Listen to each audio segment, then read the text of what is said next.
Welcome to Third Eye Roll, where ancient wisdom gets decoded, demystified, and occasionally roasted. I'm Dr. Justine Lemos with Scarlet Trillia, here to serve up Vedic insights, spiritual real talk, and a healthy dose of side-eye. Each episode, we're diving into Vedic astrology, Ayurveda, Tantra, and the weird beauty of being human, with segments like cosmic, current events, story time with the Vedas and Shastras, WTF is that? And a mystic mic drop to leave you lit. No gurus, no fluff, just the good stuff.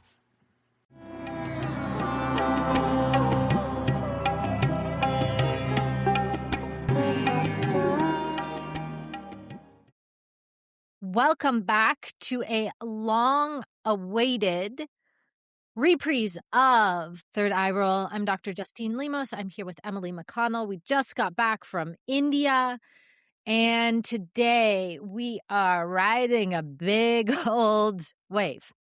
We've got a Dhanistha new moon, an eclipse portal, Maha Shiva Ratri, all stacked on top of each other. It's like a triple espresso.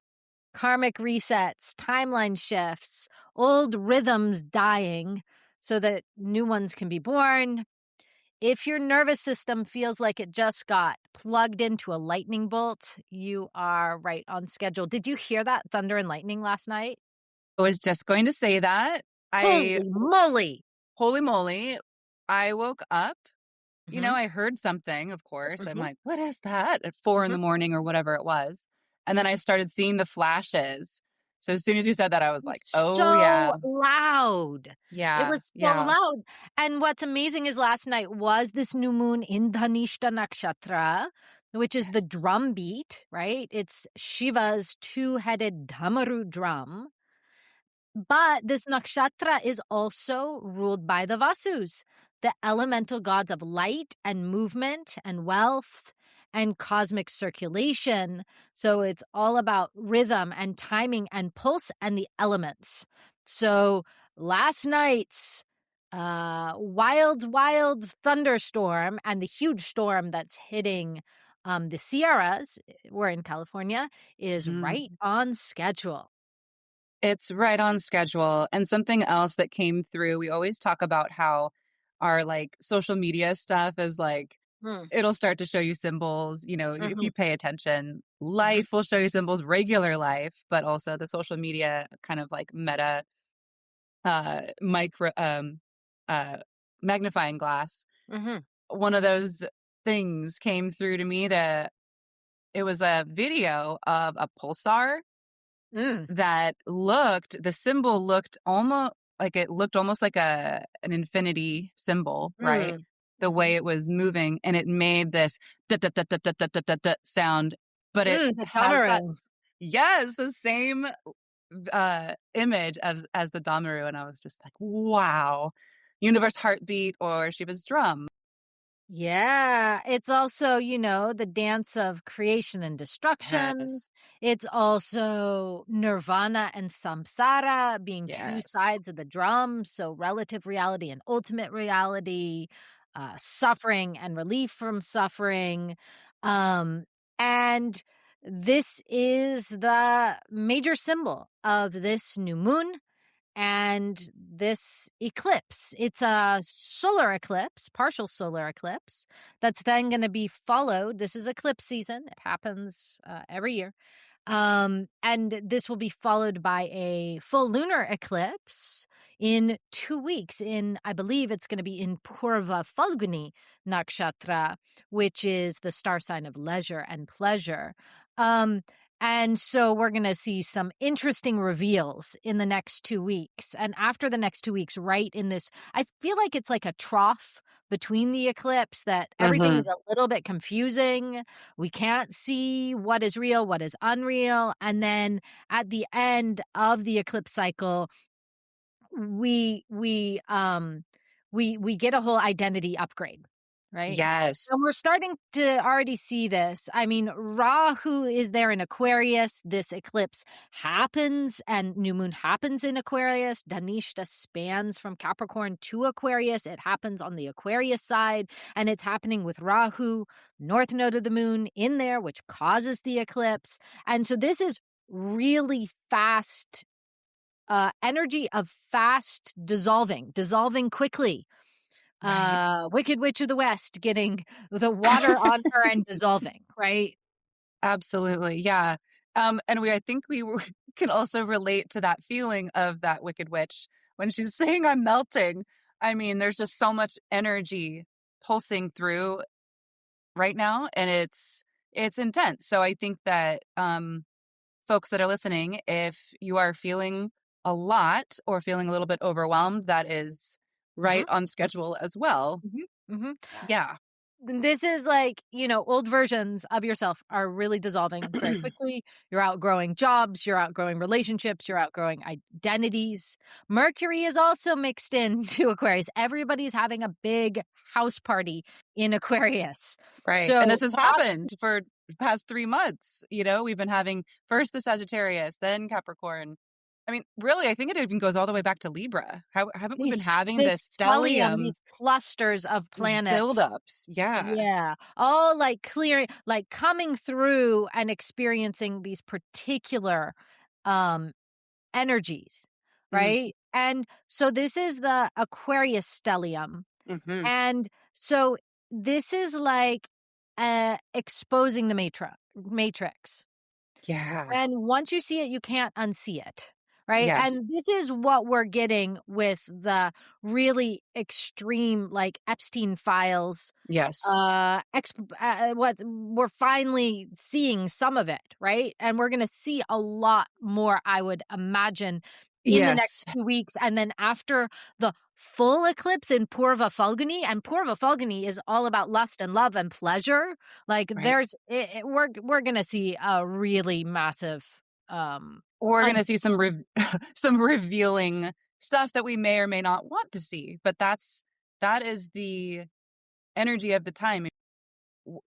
Because Aquarius has this humanitarian undercurrent to it, we have to see this in order to then move to the next cycle. We have to do it. Our soul's incarnated for a reason, for better or right? for worse. And Rahu and this new moon also gets up with mixed up with Venus, relationships and value and money and pleasure. Yes. We could have relationship awakenings. We can be craving freedom and authenticity and deeper kinds of soul connections. And suddenly you see Mm, what you couldn't see before. And so right. suddenly people are going to be ending things. They're going to be telling the Mm, truth. They're going to be changing directions. They're going to be refusing to settle, right? And this is right. like a massive recalibration to a kind of new frequency. Aquarius Right. is about new systems, right? New Yeah. systems.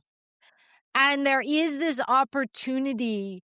I mean, Aquarius is also really, really revolutionary. Like, this is the dawning of the age of Aquarius, right? And I do think, like, we saw, the Bad Bunny Super Bowl halftime performance was very much a harbinger of all of these planets in Aquarius, all white and like spiritual cultural symbolism, right? Mhm. Mhm. And um like mental clarity and focused energy and the mini, Collectivism.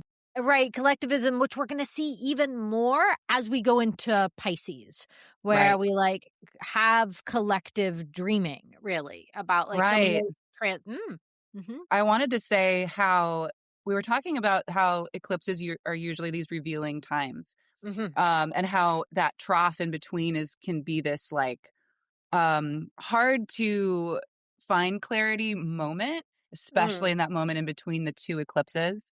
So we're having this solar eclipse first, right? That is the moon yep, eclipsing the sun, yep, lunar energy eclipsing solar energy. That is very indicative of like matriarchy versus patriarchy, right?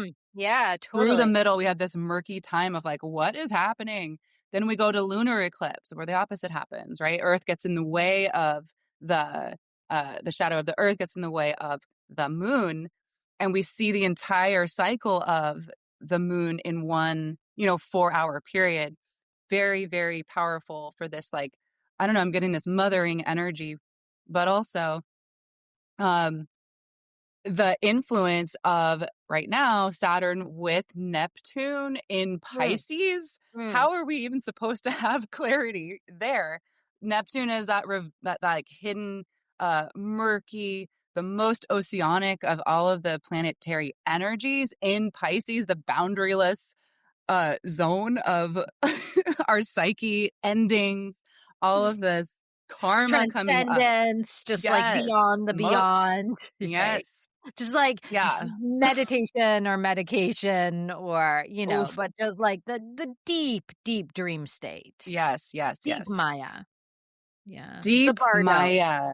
The bardo, right? And so Yes. all of our friends are making their way, all of our planetary friends are making their way into Pisces, right? That's what's going to happen next. They're all just clustered together having a party while Mars, let's remember right now, is exalted in Capricorn. Exalted, but also combust because it's so close to the It sun. has been Or gonna combust be, as it is right? combust right now, Oh, Feb 17th. It's combust, right? So this is an angry, angry general it's an angry general with, like, heartburn and, like, and so major much power. joint inflammation, like Rheumatoid arthritis, Yes. gout, Crohn's disease.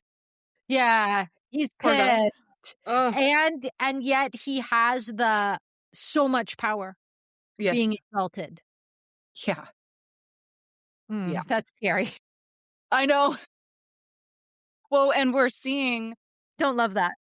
doesn't Mars do you have your chart up? Maybe I we do, I can, have a chart open. Uh-huh. talk about when Mars shifts, but it feels, um, kind of unsafe Yes. before the next eclipse happens. Like, next week sometime, it feels like there's a building of energy that's involving Mars and that we're gonna So see some Mars is gonna move kind of thing.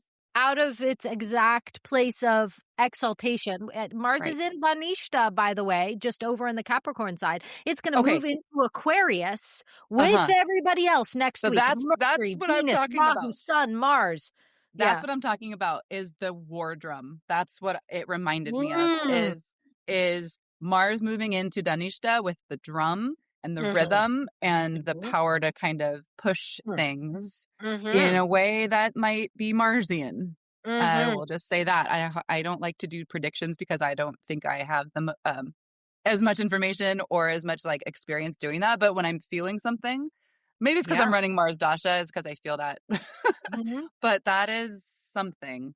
There is definitely Um, danger and instability, yeah, yeah, and it feels especially like the escalation of things in Iran yeah. and just there's a lot going on to make us give pause, and this is all Mars having so much power, having um the capacity to be very disciplined, um and yet also being combust by the sun, so inflamed. And then it's also really interesting, Jesse Jackson died last night. New Who did? moon, Jesse Jackson. Oh, Yeah. New whoa, moon, Dhanishta, eclipse, portal, Maha Shiva Ratri, whoa, civil rights, activist whoa. of great fame and repute. Um, Wow. I didn't yeah, know that. Oh, yeah, rest in yeah. peace, rest in power, sir. Right? Wow, Yeah. But it's wow. very much it's a good job. Yes. Beautiful auspicious timing, right? Beautiful And departure, sir. beautiful departure, sir. And we, all of the civil rights activists who worked with nonviolence are great yogis. Absolutely. And I was going to say, with all this Marsian energy that is coming up, right? How it moves into Dhanishta next with that drum, a really good way to channel that energy is to practice yoga, Mhm. asana, practice. Mhm. Move Yeah. that energy a bit with your own self so it doesn't become stuck inside your body. Yeah. So, Yeah. also right now we have Maha Shiva Ratri, the great appearance night of the god Shiva. Shiva doesn't have a birth or death. He just appears because he is eternal and therefore he can't be born and he can't die and he has no parents. He just is, right? So he has It this just appearance. is. And we just had Maha Shiva Ratri mixed in with this eclipse portal, right? It was like the real entryway, I think, into this eclipse Yeah. and slash Lunar New Year. It's, Maha Shiva Ratri is the seventh night, right, of Maga, Mm. with that crescent moon, which is a Mhm. symbol of Shiva. Yeah. That is, I mean, we didn't see it here in Northern California because it was raining and storming, which is also very right on Rudra, the point. very Yeah, fierce Rudra. form of Shiva is, Yeah, the god of storms. So we had yeah. a good Shivaratra here. We had a Ratri. beautiful Shiva Ratri. It was, Um, I had a fire going all day and was just, yeah, I had a couple love it. different mantra practices. Love It was it. Lovely. Love it. Trying to Yeah. prepare myself for this eclipse portal. Eclipses happen, eclipse seasons happen twice a year, every year.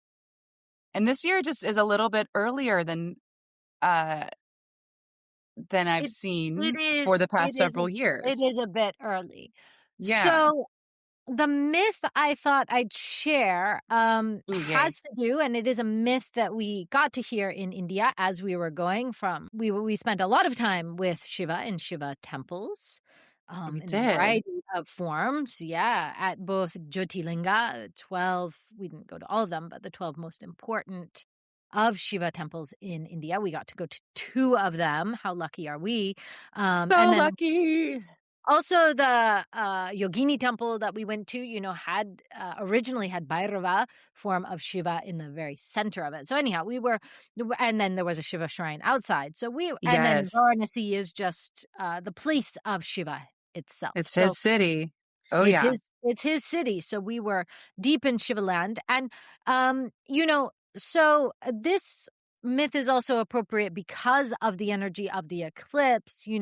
When there was the churning of the buttermilk ocean, and we have given this myth a few times throughout this podcast, but the devas decided that they wanted to extract the nectar of immortality, the amrit, from the churning of the buttermilk ocean, which of course is ourselves, because once upon a time, long, long ago, and far, far away, and simultaneously right here and right now, inside of each of us. So they got a huge snake, a Vasuki, and they wrapped it around Mount Meru, which is our spine, and the snake represents really our practice of yoga, asana, kriya, yama, niyama. And they decided to churn, pulling back and forth the snake like a large mortar and pestle, grinding with the asuras, the demons, and the devas, each pulling one side. And they started to churn this buttermilk ocean, and stuff started to pop out of the buttermilk ocean. Some quite lovely and some not as lovely. A wish-fulfilling cow. I really want one of those popped out of the ocean. A wish-giving One. tree, right? So can we just get a wish-giving cow? Please. Please. Dhanvantari, the first physician of Ayurveda, popped out. Lakshmi, goddess of wealth and beauty, popped out. Her elder sister in some teachings, Lakshmi or Jesta, pops out. And then at some point, before the nectar of immortality, the Amrit, pops out. And why this myth is especially important is a pathway of this myth that I'm not going to tell right now goes into the explanation of why we have eclipses, and of the creation of the lunar, and of the creation of the lunar nodes, the north and south nodes of the moon, Rahu Ketu. But before the pot of Amrita, the nectar, popped out of the ocean, out came this huge fountain of poison. And this huge fountain of poison, it's like you're, mining down for gold, and suddenly you hit oil or something really toxic. Fountains out of this churning and threatens to kill the entire world. And so everybody is like, oh no, what do we do? And they pray to the god Shiva. Shiva is the great yogi. He has the ability to transform poison into nectar. And so he swallows the poison, And he holds it in his throat, this hala hala, in this poison in his throat. And through his great discipline and practice of yoga, of union, he transforms this poison, but he holds it at the throat, at Vishuddhi chakra, which is the seat of purity. And he doesn't let it drip down and affect the lungs and the hearts and the inner organs. He holds it here, and because of the intensity of this poison and holding it, containing it in his throat becomes blue. And he's known as Nilakanta, the blue-throated god. But this poison is, even though he transforms it, holding it at his throat is incredibly heating. It creates all of this heat inside of his throat that it sears him, and it's very painful. And so what happens is his devoted Vahana, his vehicle, Nandi, the bull, comes and blows cool air at Shiva's throat to cool it down. And so you can see at every Shiva temple, Nandi faces Shiva and is blowing cool air at his throat to cool him down, right? And so part of this myth is really about like cool, steady patience in the midst of transformation. But I also think it has another aspect to it, which is that the practice of transformation happens in relationship, right? Shiva Yeah. can't do it, even though he's the sole god of yoga. He can't do it on his own. He has to have the support and the devotion of Nandi to cool things down and to cool things off. The devotion in relationship. It's so beautiful. Right? Yeah. Mm. And so this is this reminder about stillness and about I think that this eclipse is not asking us to do more. It's asking us to listen and to tune in, because the messages of this eclipse arrive through rhythm, Dhanistha, and through presence and through stillness. Yes. And how do we how do we perceive the rhythms, right? We have to listen deeply within our own selves. That's right. Yeah. Beautiful. Om Beautiful. Namah Shivaya. Om Namah Shivaya. Hare Har Oh. Mahadev. Full power. Full power, full action. Bye, friends. We love you.